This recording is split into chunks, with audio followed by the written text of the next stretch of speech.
Good morning, everyone. Welcome to the lecture. Welcome to the lecture on the topic of DNA repair.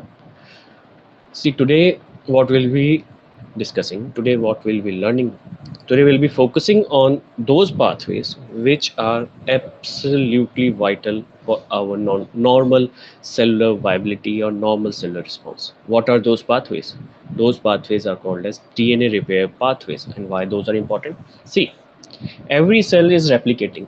Every cell is replicating at a certain defined pace. Then, is the replication which is happening inside the nucleus of a cell, is it highly accurate?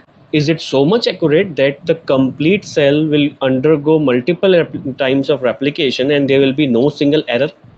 Are we immune to all the kinds of mutations that are present that can cause error?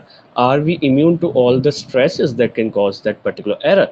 So see, it's all about correcting the mistake which is being incorporated inside the DNA while replication, and those pathways which are responsible for rectifying these mistakes are called as DNA repair pathways. And today's lecture will be focusing on those pathways only. So what will be your learning objective in this particular lecture? See, in this particular lecture, the main objective will be to have an understanding how many types of DNA damage are actually there, and based on the DNA damages, how many types of repair pathways are existing inside our cell. Depending upon the pathways that we will be focusing upon, how many proteins are involved, whether it's a single protein that is responsible for catalyzing the reaction or for conduction of the repair, or we need again multiple coordinated proteins to come to the site of damage and repair the damage. So we have to understand the mechanism also.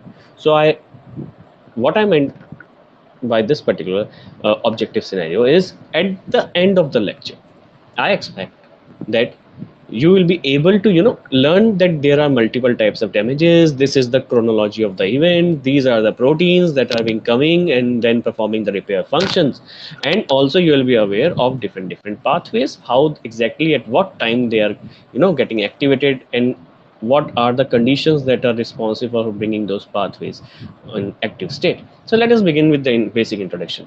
See, this basic introduction is just a preamble to what's about to come. Now, what are the kinds of damages that we are talking about? What are the kinds of damages that we are talking about? See, DNA replication is the responsibility of DNA polymerase and the associated enzymes, which forms the replication fork that we had discussed earlier. Now, when they are going for this particular DNA repair, the DNA replication, what happens sometimes, there might be a mismatch that can be incorporated. There is a certain sequence that, suppose ATGC, and in place of when the complementary strand is synthesized, suppose instead of A there is an incorporation of C, so it's a kind of a mismatch. Sometimes it can happen that an altered base is added. Suppose variant of cytosol is added. Sometimes it can happen that two bases can form a dimer, like pyrimidine dimer, and it can cause a structural aberration. So there are multiple types of damages, be it single strand breaks, be it double strand breaks, be it DNA lesions, be it mismatch repair, be it a kind of mismatches what we are talking about. So we have to understand that a single pathway will never be able to justify and will never be able to perform all the repairs that are existing inside the cell.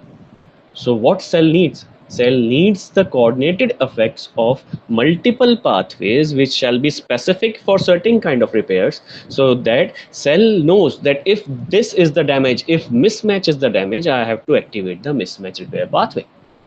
If a base, nitrogenous base inside a nucleotide is damaged, I have to go for base excision repair pathway. So this is how the complete decision, and this is how the complete coordination is going about in terms of DNA repair. So when suppose it's a kind of a dimeric form, so I need to activate my repair pathway which will be able to resolve that particular issue, and that is the reason why we have multiple repair pathways, because each pathway is targeted towards a specific kind of repair.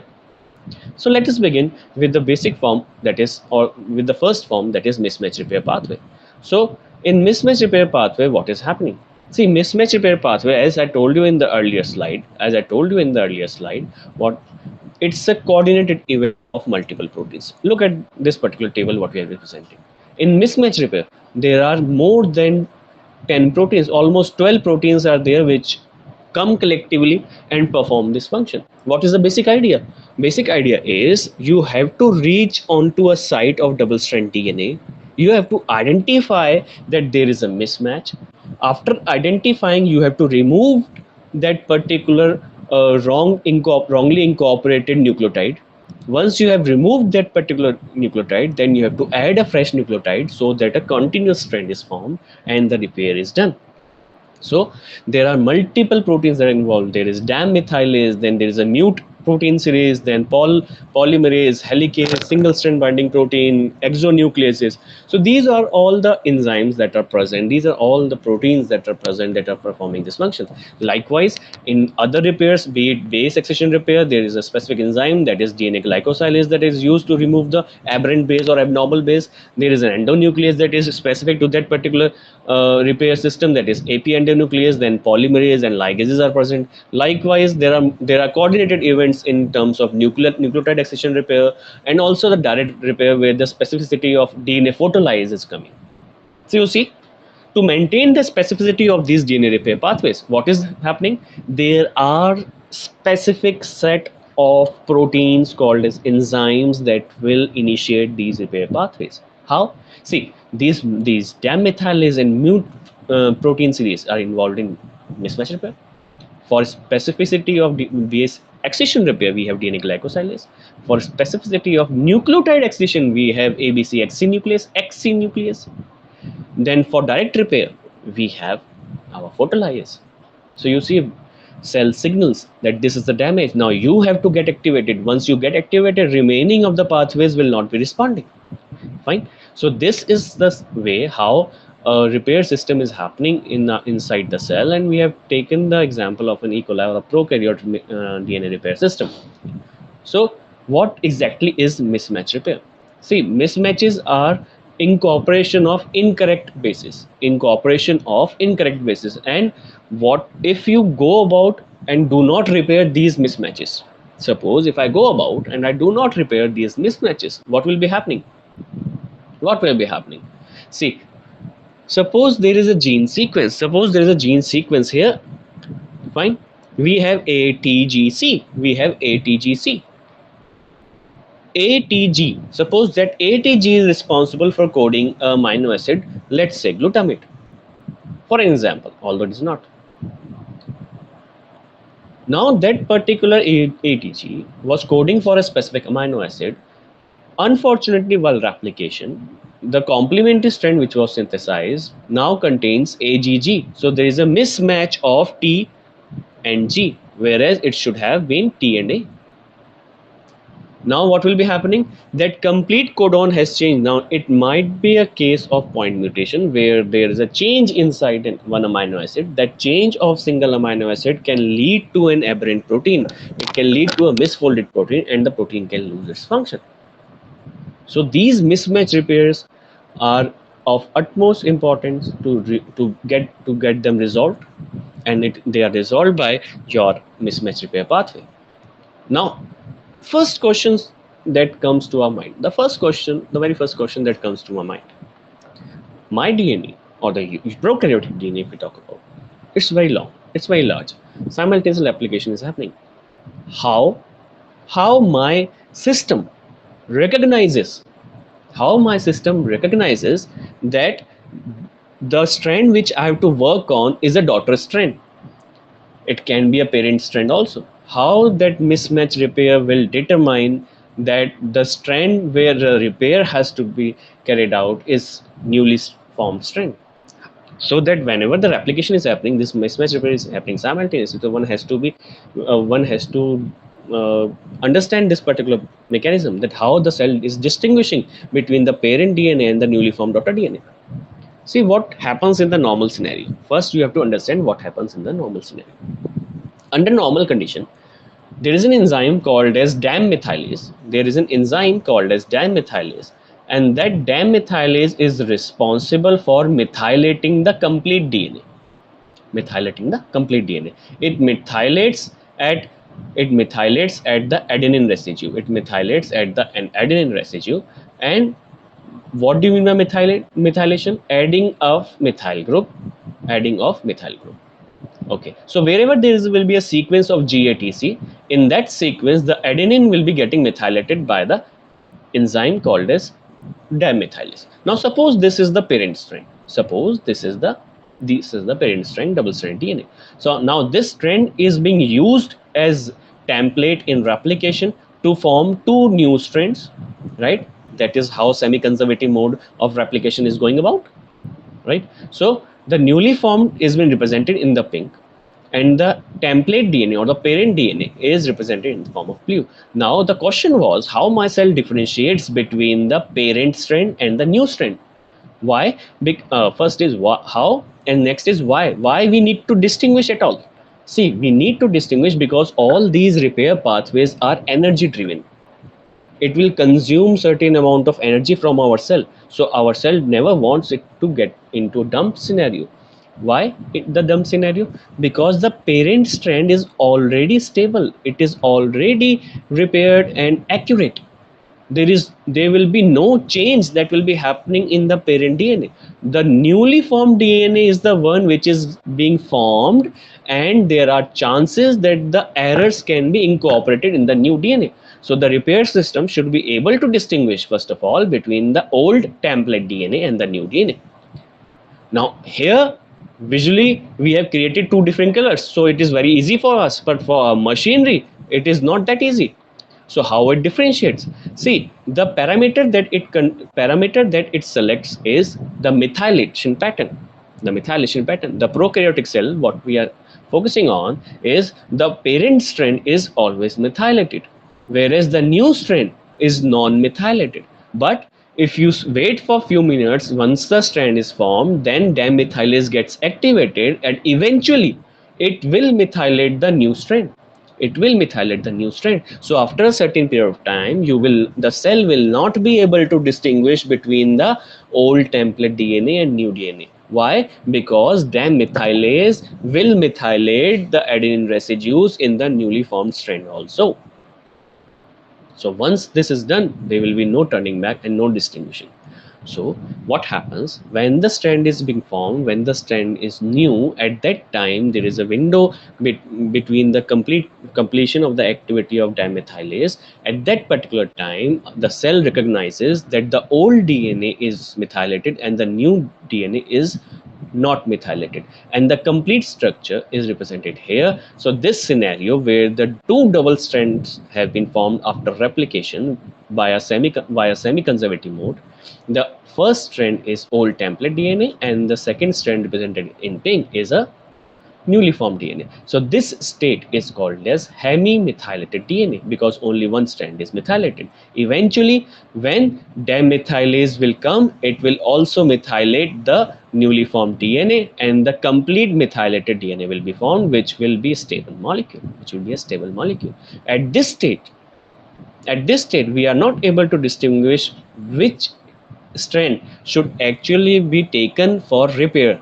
So where is my window? My window is lying here in hemimethylated state. The complete machinery of mismatch repair should come here. We'll be able to distinguish between the two strands, and then this strand, the repair machinery will be active. So this is the answer to the question how the cell recognizes which strand needs to get repaired. So when we discuss that there are multiple proteins that are present that performs a coordinate function in this mismatch repair, let us discuss how exactly this particular system or this particular system of mismatch repair is happening. How exactly this particular system is happening when the DNA methylase have performed this work. Now let us see with the representation that what is happening. Now before moving to the presentation, when I said that there is a short window in which this particular system should work and identify the template strand and the newly formed strand, what will happen? See, as a science fraternity, we are always interested that if This system is not happening. If the other scenario comes, what will be happening? And that is the query. Now the query is what? Suppose if both the strands are methylated and mismatch repair is to be conducted, then what will happen? What will happen? See, what happened? People have investigated inside the laboratory that if both the strands are getting methylated, the mismatch repair efficiency is very low, and there is repair of very few. There are repairs of very few mismatches, not completely efficient. And if both the strands are not getting methylated, they are being produced as such, there is no methylation pattern on both the parent and the template DNA, then the mismatch repair will not be able to distinguish anything. It will take both the strands and will go for the repair and will go for the repair and will exert out the cellular energy pool. So this is what happens when we are talking, when this is what happened when we are talking about that particular scenario. Now let us discuss the complete picture of this coordinated work that is called as mismatch repair with this representation. This is a double-stranded DNA where the replication has been performed. The blue one is again the template DNA, whereas the pink one we are representing it with as newly formed daughter strand. Now that is the reason, why the methylation has already been performed in the template DNA. The methylation in GATC sequence on adenine residue has already been performed. The so this is the site where there is a mismatch. This is a site where there is a mismatch, and this has been represented as a bulging out. Why? Because if there is a mismatch, then there will be no hydrogen bond which is formed, and that is why there is a little bit of distortion. Okay, so next is what? Now there is a mismatch. Next is what? The proteins which are responding, the proteins that will be responding is mute series protein. Now first of all, mute S and L. There are three proteins that are involved, S, L and H. Out of these three, the first two proteins which are responding are mute S and mute L. Both of them will be coming and binding to the site and will bind to the site of mismatch repair. One is a larger unit, one is a smaller unit, but both of them will be coming collectively and bind to the particular site of mismatch. Now it's not an easy binding, it's not a spontaneous binding. It requires an expenditure of energy, and that energy is expended in form of an ATP molecule. Then once the binding has taken place, then what is happening? They signal the third remaining protein to come in duplicate copies, that is mute H. Now the mute H will come and will bind at the terminal region of this particular complex. See here, it will bind to the terminal region of this complex and it will bind to the terminal region of mute L. Again, the expenditure of energy is required. Once they have binded, now the complex has recognized that this is the site which we need to repair. Now please try to understand, in order to repair this particular lesion, we need to cut the strand. By cutting, I mean, I'm not talking about the template DNA. No, I'm talking about the newly formed DNA. We have to induce a cleavage of phosphodiester bond, and that is a single strand break. Now, at what position? The question is, at what position does this particular complex of mute proteins is able to cleave the phosphodiester bond? So the position is this T.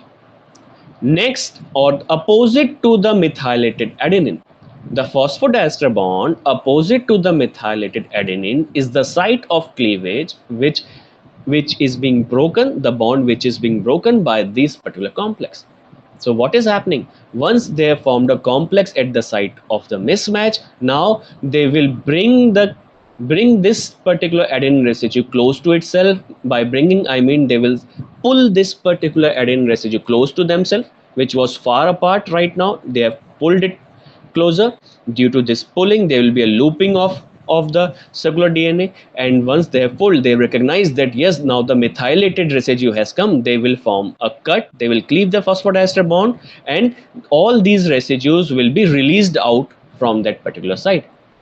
Once they are released out from that particular site, now see the double stranded structure. There is only a single cleavage. There is only a single cleavage at the opposite side of methylated adenine. So till now what we have established? We have established that dimethylase is important for methylating. Once it has methylated the adenine residue, then the mismatch site will be recognized by mut S and L. Those mut S and L will be going and binding to that particular site. Once they bind, they signal their third partner, that is called as mut H, to come and bind at the terminus.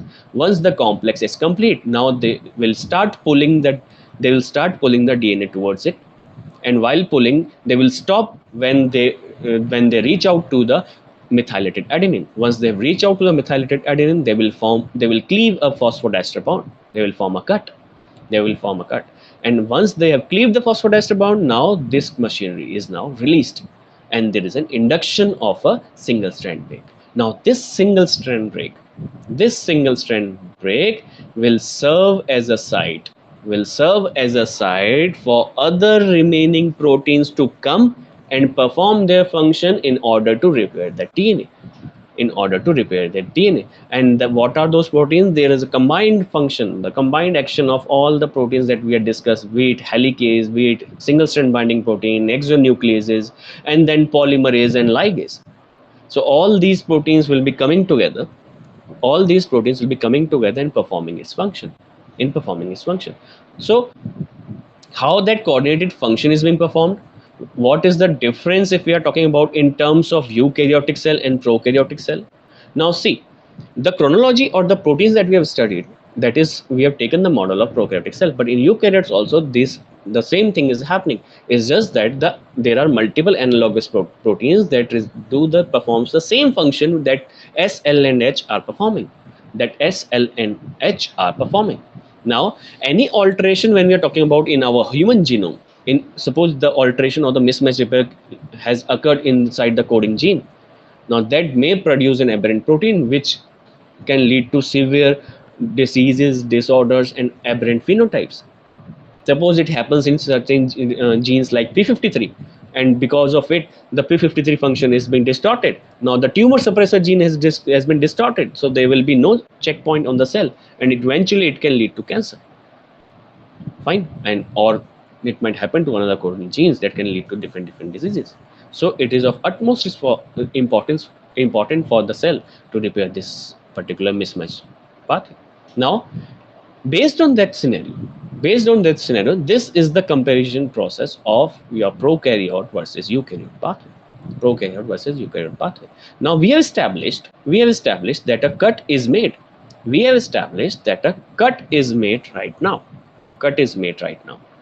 Now how that cut will initiate the recruitment of the other proteins and how those proteins are performing that function, that is the job to understand in this particular slide.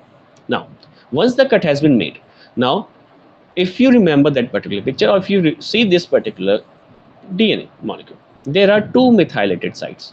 Now once the complex has bind here, whether it pulls the right hand side panel or it pulls the left hand side panel. So we have shown both the scenarios here.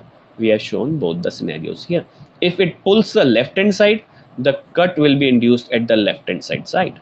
Now this left hand side is nothing but I am calling it as 5' side, because the newly strand 5' is here. If it induces the cleavage at 3' side, we are calling it as 3' cleavage. Fine.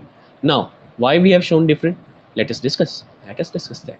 Now once the mut L and S has formed the cleavage, after that you need to repair this particular alteration or this particular lesion. Now in order to repair this, our machinery should come at the cleavage side and should be able to reach this particular site.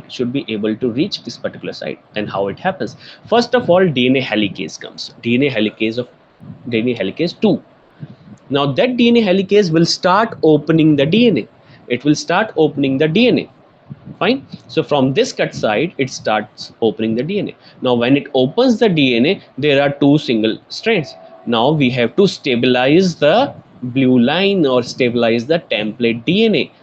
Fine. So that stabilization is performed by single strand binding proteins, SSB. Those SSBs will go and bind to this particular template strand, leaving the single strand of newly formed DNA. Now that single strand will be recognized by exonucleases. What are exonucleases? Which can cleave the nucleic acid.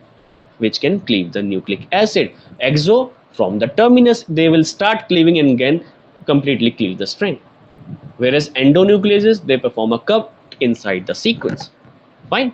So at this end there can be two nucleases which can perform its function. Why? Because the direction is 5 prime to 3 prime. See, the direction is 5 prime to 3 prime when we are moving from right to left, right? So there are few 5 prime to 3 prime exonucleases like exonuclease 7 and rec-J nuclease. These two can perform this function. They will chew off, degrade this particular nucleotide, the short stretch of DNA molecule. They will reach to the site where the lesion is there. They will remove the base which is mismatched or which is wrongly incorporated, and the complete stretch is now degraded. So you see, from the cleavage site till the point of induction, till the point of mismatch, the complete stretch is now removed. Now what is the next job? Now the next job is performed by your DNA polymerase. The DNA polymerase 3 will be coming, recognizing that there is a gap. It will start synthesizing the new stretch, and the last bond will be formed by DNA ligase, and the complete strand is now repaired where there is no mismatch. Likewise, if the cleavage is happening at 3 prime end instead of 5 prime end, that means the protein complex has pulled the right hand side. So in that case, the cleavage of by exonuclease will occur from 3 prime to 5 prime because you are moving from left to right.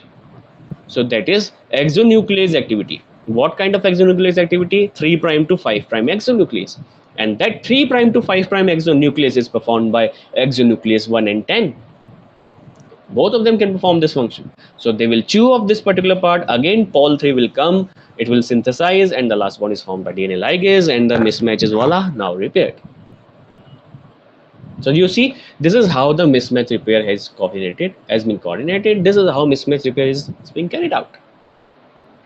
That is the chronology of the event, and you see by yourself that it is highly coordinated event. It is a highly coordinated event which requires multiple players to come and perform. And by this mode, we have discussed how the template is distinguished from the newly strand, how the repair is happening on newly strand, how the site is being recognized, how the cleavage is being done, how the particular machinery is degrading not at the specific site, but it is removing the short stretch which is the stretch between the methylated site to that particular mismatched induced site, and then it is repaired. So this is how cell ensures that the mismatch repair pathway is done. Next in line, so this is the one pathway. Next in line is your base excision pathway, base excision repair. Now, what do you mean by base excision? What do you mean by base excision? The word, I mean the literal meaning of base excision. Base, what base? In DNA, we always talk about nitrogenous base, that is ATGC. ATGC. Now, where the base is present? The base is present inside a nucleotide. A nucleotide is made up of pentose sugar, right? Deoxyribose sugar and phosphate group and a nitrogenous base. Now, if the requirement is to repair the base only and there is no need to remove the nucleotide, that particular repair pathway is called as base excision repair. So what it is doing? It is removing the base, and base is how that base is joined to that particular sugar pathway. It is joined by a bond called as glycosidic bond. So which enzyme actually performs this function, which breaks that particular glycosidic bond? The enzyme is called as DNA glycosylase, and this particular enzyme is responsible actually for what? For determining, for recognition that yes, there is a lesion or there is a DNA lesion which needs to be rectified in terms of base excision. Now there are four bases. Now four bases, how they are recognized by single enzyme? No, that DNA glycosylase is specific for specific type of lesion. Like if it's a uracil, then it has to be removed. That is again uracil DNA glycosylase. If by chance that uracil is being incorporated, now you can remove. Uracil is never a part of DNA, right? Uracil is never a part of DNA. It gets into that particular picture of double strand DNA. Why? Because the cytosine which was incorporated correctly, unfortunately it has gone for deamination, and deaminated cytosine results in the appearance of uracil. So we now need to remove that uracil. The enzyme responsible for this is uracil DNA glycosylase, because the type of DNA glycosylase which is recognizing a specific type of base. That is the function that has been performing. Now what are the other functions? Let us slightly move on to this picture, the mechanistic part, and let us have a better understanding of what exactly we are talking about. See, this is a double strand DNA. First of all, this is a double strand DNA. The backbone of the double strand DNA is formed of phosphodiester bond. Now you already know that the DNA molecule, how it is arranged, is a double helical structure, right? So the double helical structure that we always draw, that backbone, suppose this is a double helical structure. So this backbone is a phosphodiester bond. Fine. And the bonds which are stabilizing this double helical structure in between, those are hydrogen bonds. A forms double bond with T, G forms double bond with C. That is the thing that we have studied for so long, right? Now what is exactly we are talking about in base excision repair? Suppose here wrong base is incorporated. Can I remove this base and add a new base so that I need not to cleave any phosphodiester bond? Yes, and that is the work of DNA glycosylase. That is the work of DNA glycosylase. DNA glycosylase will recognize that here a normal base was attached, but because of certain biochemical event, there is now a wrong base which is being attached, which is present here, like uracil, or example of uracil DNA glycosylase. That damaged the base is damaged, so it will be recognizing the damaged base. Now this DNA glycosylase, after recognizing the damaged base, it will remove this damaged base from that particular site. Look at the second pictorial representation. What is happening? The altered base is now removed from the complete DNA. The altered base is now removed from that particular DNA, right? And how it is removed? It has broken down this particular bond, and this particular bond is called as glycosidic bond. Now, as per this image, what you are doing, what has happened? Suppose here A, T, G, C, C, G, and vacant space. Again C, G, T, A is there. The opposite strand is completely lined up. So here what is happening? There is an empty site. What empty site? Because the backbone is intact, but there is no base to form a bond. Opposite strand, and on the opposite strand already a base is present. So there is an empty site, and that empty site is called as AP site. AP, capital A, capital P. What is AP site? See, if the site if the site needs a purine if the site needs a purine, what is purine? Purines are adenine 1. If a site needs a purine, this AP is called as a purinic site, because a purine vacant space is there. If it needs a pyrimidine, then it is called as a pyrimidinic site, because it's a requirement of a pyrimidine. So next phase is this empty space is recognized by AP endonuclease. Now endonuclease, why? Because there is no free strand. We need to cut inside the DNA. We are not coming from outside. We have to cut on the inside of the DNA. And this particular function is performed by AP endonuclease. It will recognize the site where there is an empty site, or a pyrimidinic site. It will go to that bond. It will cleave the phosphodiester bond. Once the phosphodiester bond is cleaved, now that particular strand is removed and a short stretch is removed. Then in the next step, DNA polymerase will come.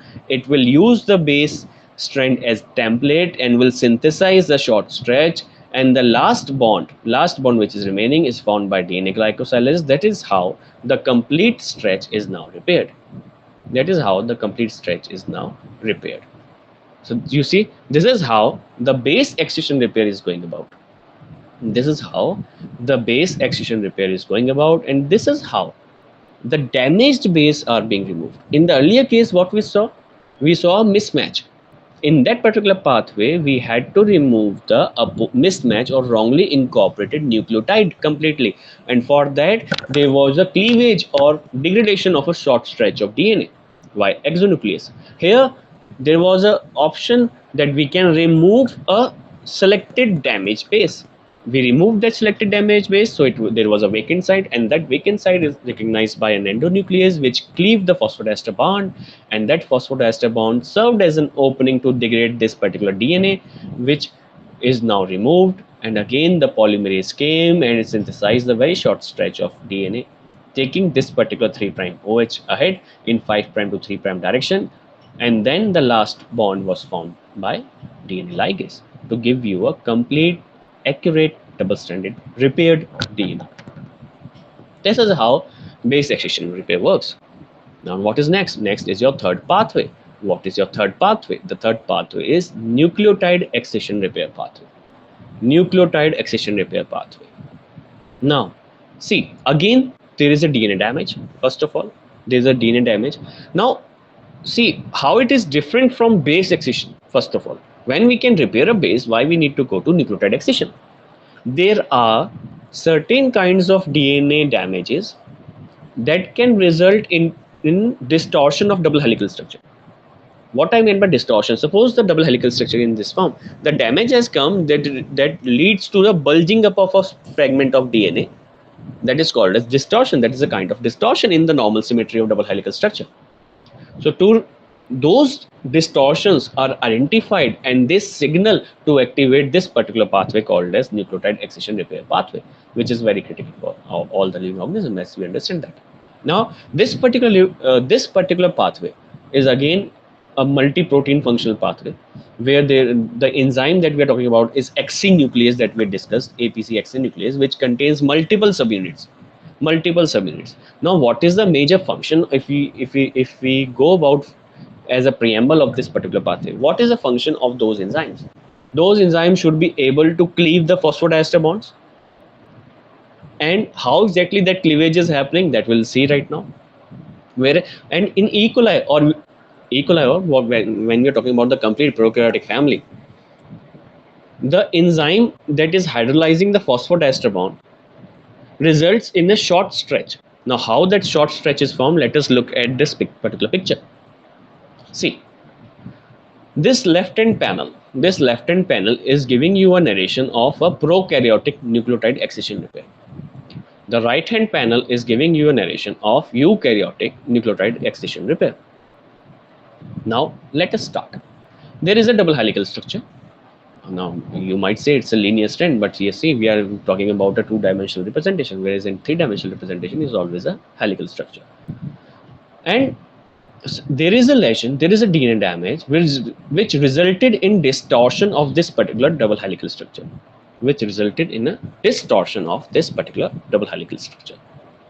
Now that distortion lead to activation of NER, nucleotide excision repair pathway.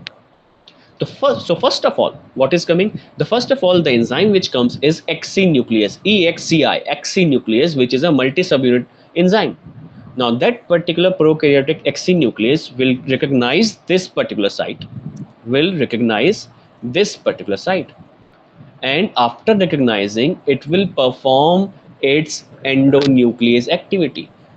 What endonuclease activity? It has the capability to cleave the phosphodiester bond at two positions. What two positions? It is cleaving at two positions. See here, one break is induced here and the other break is induced here on the distorted strand. Whereas the other strand is intact. So a single strand breaks are induced. Now that cleavage of phosphodiester bond will result in the formation of 13 nucleotide long strand. 13 nucleotide. Now the helicase will come, it will recognize the cleavage site, and it will open up the DNA.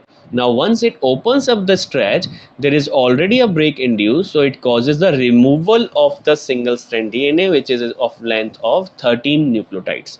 And that is the unique part, or that is a unique part in prokaryotes, that always 13 nucleotide long DNA sequence is removed when the nucleotide excision repair pathway is getting activated. Once this is getting activated, then it has been removed by the helicase. Now there is a single strand DNA. The single strand binding proteins will be stabilizing it. Now the polymerase which will be coming is DNA polymerase 1, because DNA polymerase 1 is the one which is performing the function in terms of base excision repair as well as the nucleotide excision repair. Whereas we saw in mismatch repair there was Pol 3. Now that DNA Pol 1 will come, it will recognize this particular hydroxyl group at 3 prime. It will start synthesizing a new strand in 5 prime to 3 prime direction, and the last bond will be sealed by DNA ligase.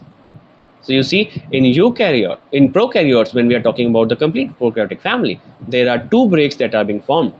The 2 breaks that are formed in such a manner that they are resulting in a short fragment of a DNA of 12 to 13 nucleotides. Similarly, in humans, what is happening? We have a Xc nuclease which perform the same function, but the difference is, instead of 13 nucleotide long DNA, now a 29 nucleotides long DNA is removed. So 2 bonds which are formed are always formed at a length of 29 nucleotides. Now once that cleavage has been formed, DNA helicase will be coming, it will opening up the DNA, the complete strand of 29 nucleotides will be removed, it will be degraded. Now this template will be utilized by again DNA polymerase epsilon. In our case, it will be performed by epsilon, and that DNA polymerase epsilon will be recognizing this particular hydroxyl group. It will take and synthesize the damaged DNA in direction of 5 prime to 3 prime, and the last phosphodiester bond will be formed, or the sealing action will be performed by DNA ligase, and you will have a completely repaired DNA, double-stranded DNA. So this is how the nucleotide excision repair is performing its function. This is how the nucleotide excision repair is performing its function in prokaryotes and eukaryotes. So you see, till now what we have done, we have completely understood the 3 kinds of pathways. What are those 3 kinds? We have studied mismatch repair pathway, we have studied base excision repair pathway, and we have gone about studying NER, nucleotide excision repair. So you must have realized that it is quite similar in prokaryotes as well as in eukaryotes. The only remarkable difference is in the DNA segment that has been taken out. It is 13 nucleotide in prokaryote, whereas it is 29 mer in eukaryotes. Rest of the enzymes are same. Rest of the enzymes are remaining same. So when we are talking about this particular enzyme that we called in nucleotide excision repair as Xc nuclease, now we have understood how that particular events are going about. The DNA is repaired, but we have to first understand that particular enzyme that recognizes that DNA lesion. What is that enzyme? Because it's not an enzyme; it's an enzyme complex, and it is called as ABC Xc nuclease. ABC Xc nuclease. That means it contains 3 subunits. What are those subunits? A, B, and C. We call them as UBRA, UBRB, and UBRC with different molecular weights. Now, if I ask you, how will you decipher that? It's very simple. Purify the enzyme. Take out the complete complex. Put it on SDS page, and you will see 3 separate bands. Those 3 separate bands will be of the molecular weight of 104,000 kilodalton, 78 kD, and 68 kilodalton.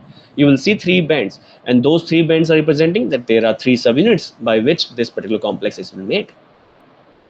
Now, the term that we are talking about, Xc nucleus, we have studied exo, we have studied endo. This was excision, Xc nucleus. Now, why it was coined? See, it was coined just to give a specific identification that it is causing an excision of a DNA fragment by causing 2 simultaneous phosphodiester bonds, 2 cleavage of 2 phosphodiester bonds. So the cleavage is always endonucleatic cleavage. It's an endonuclease itself. It is causing the cleavage which is performed at endonucleatic site. But in order to differentiate it from the rest of the endonuclease family, the term excinuclease was coined. The term excinuclease was coined. Now, the main part. Out of this ABC, whether these ABC are combining and then directly coming to the site, or there is some other sort of system to recognize where the lesion is there. So you see, it's a beautiful mechanism. The first of all, a complex of A and B is formed. First of all, a complex of A and B is formed. That A and B will bind to the DNA. It will start scanning the DNA. It will start scanning the DNA. Now, DNA is a double helical structure. It will move smoothly on a double helical structure. It will halt as soon as it encounters a distortion in double helical structure. So see, the scanning work is performed by A and B subunit, and now it is halted where the lesion or DNA distortion is present. Now the UVRA or the A will be dissociating, leaving a tightly bound B. So what is happening? What is happening is A and B are scanning, reaching to the site where the repair is required. Now at that particular site, A protein, A subunit will be dissociated. It will be dissociated, leaving behind the B protein, B subunit. Now that UVRB will call upon the third partner, that is C. That C will come and now bind onto the B, and this complex, fine, and this complex, which is calling it C and B, these will now perform the cleavage, two cleavages that are required for this particular repair pathway. Particular repair pathway. Fine. And this is how the complete process is going about. Because C and B now both has come, and there are two sites that are required to be cleaved. Now how this two proteins will be able to cleave, whether they will first go here, cleave, and then again come back and cleave? No, that is not possible. You can scan in only one direction. You cannot go for to and fro motion on our DNA, right? You cannot go for to and fro motion on our DNA. Now, what is happening? C and B. The B will make a cut at 3' side. The C will make a cut at 5' side. So both of them are cutting simultaneously, and the DNA fragment which is being formed, that needs to be removed. So helicase will come and start opening up the DNA. And that helicase, in terms of nucleotide excision repair, is called as UVRD. And this is how the complete pathway is going about. So you see, when we're talking about the mechanistic part, we have understood that the complete mechanistic part is happening in such manner.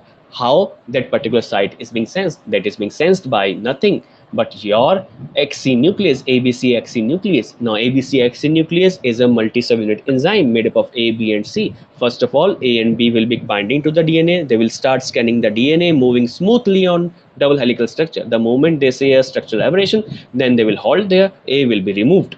Now B is present. B will call upon C. C will come quickly and bind to B. Now they will communicate. They will say, now please repair this particular segment. A will move towards 3', C will move toward 5', and then they will cause the cleavage. Once they call the cleavage, the 13 nucleotide in the prokaryotic system, the 13 nucleotide fragment will be removed by a helicase. And now the remaining function is performed by polymerase 1 and your DNA ligase. The similar mechanism is happening in eukaryotes also. It's quite similar. It's remarkably similar. The same mechanism happening in eukaryotes also. Fine. Now, the players which are present are not exactly similar. They are different, but the complete mechanism is still the same. The eukaryote still requires the dual incision that is required to remove that particular fragment. Fine. So with this, let us discuss what is the difference between this scenario. What is the difference when we are talking about the eukaryotic family? We understood that the length is different. The length is 29 nucleotide, 27 to 29 nucleotide. Now, the dual incision that was the resultant of excinuclease, that has to be at a certain length. And that is the major difference between the prokaryotic and eukaryotic repair via NER, via nucleotide excision repair pathway. Fine. And the enzyme which is of course performing the function, that is Pol 1, that was Pol 1 and Pol-oxalate. Then the last pathway that we should discuss about is your direct repair. Now what is direct repair? First of all, it does not require any kind of a pathway to be activated. We can simply the simple damaged DNA, simply damage can be removed by certain set of proteins. That is called as direct repair. We found the damage, we repaired it. We found the damage, then we repaired it. Fine. Now what, why direct? Because here there is no removal of any kind of base or any kind of nucleotide. No, we are not removing any base or any nucleotide. The repair is there, I am going and repairing it, so there is no removal. Fine. A best example of it is via DNA photolyase, an enzyme which is activated by photons, the photon reactivation. And best example of the damage that is repaired is pyrimidine dimers. Pyrimidine dimers, the damage that are induced by the radiations, exposure of radiations, or the damage which is we calling it because of the chemical insult of cyclobutane pyrimidine dimers.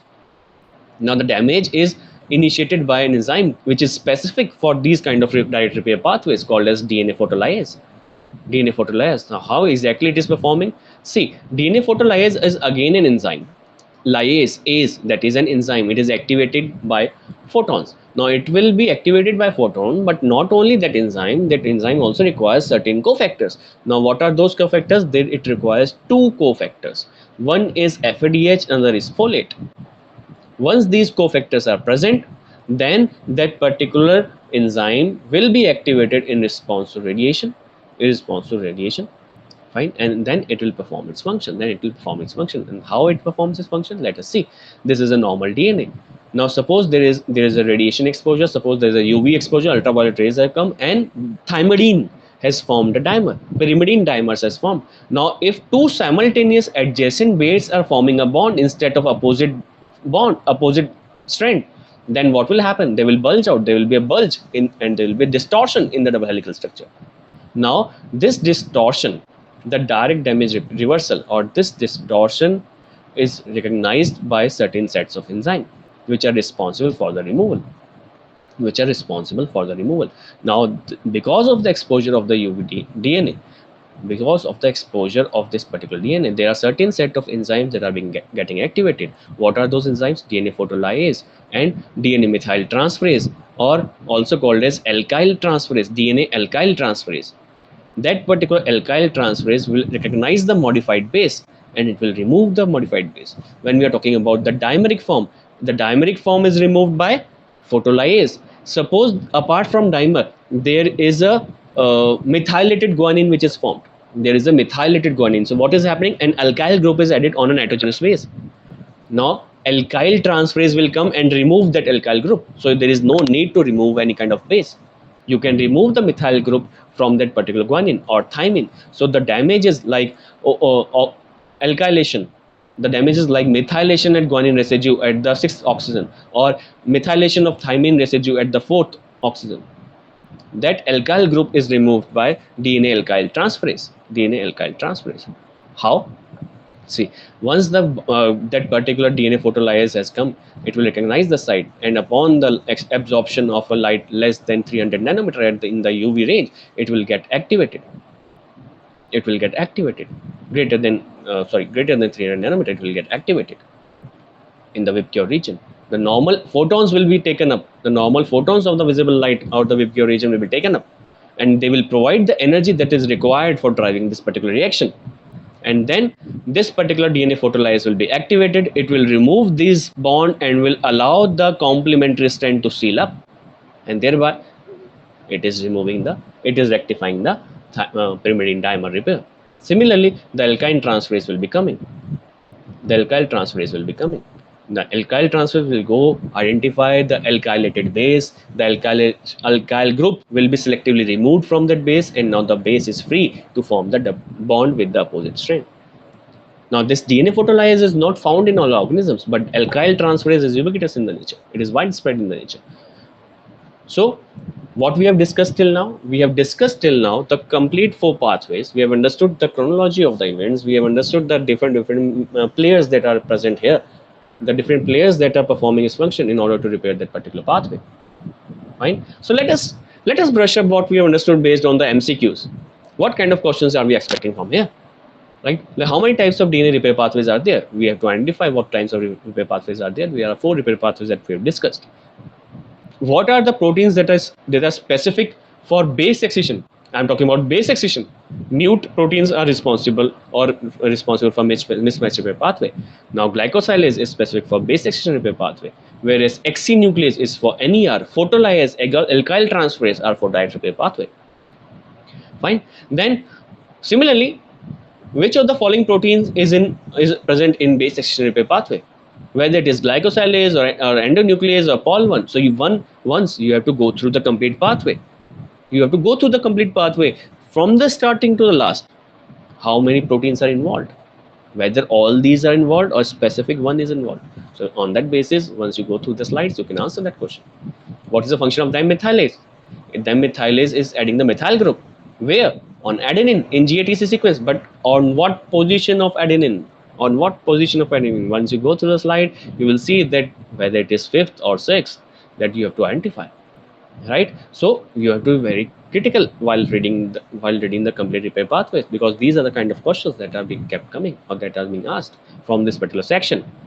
Then what is the correct definition of excision repair? When we are talking about the excision repair, whether it is base or nucleotide, how will you critically define what is excision repair?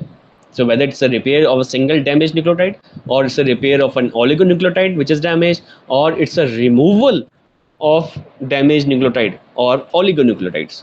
So you have to identify that what is that. Then how many types of excision repair system are there? Although we have studied repair pathways, there are 4. But excision, how many excision pathways were there out of that 4 that you have to answer? Fine. Then what is the main enzyme that plays a role in the formation of dimer? The direct repair pathway. After creation of the bubble, when you're talking about the UVR mediated component, or you're talking about the nucleotide excision repair, who is actually responsible? Who is actually responsible once the A is getting dissociated? B is tightly bound to the side. What it calls? What is the other protein that is being calling? And which enzyme is actually activated during that double strand break? Which enzyme is actually getting activated when we are talking about the double strand base, whether it is polymerase or it is translational polymerase. So it is always translational polymerase which is getting activated whenever we are talking about the double strand breaks. So students, with that we have completely summarized that what kind of questions that we can expect, in what depth we have to understand that base excision repair pathway, and we have studied all the 4 pathways that we have summarized, be it mismatch, base excision, nucleotide excision, and direct repair. So these are certain references that you should focus upon while you are reading these particular pathways. They have summarized the work very beautifully. The complete pathways have been narrated in a very simple language, and it will be of assistance for you in understanding the complete topic, in understanding the complete pathways and how they are going about and the recent advances. So with that, I thank you all for patience listening, and we will meet again with the new lectures. And till then, please stay safe and keep reading this particular. Thank you so much. Thank you.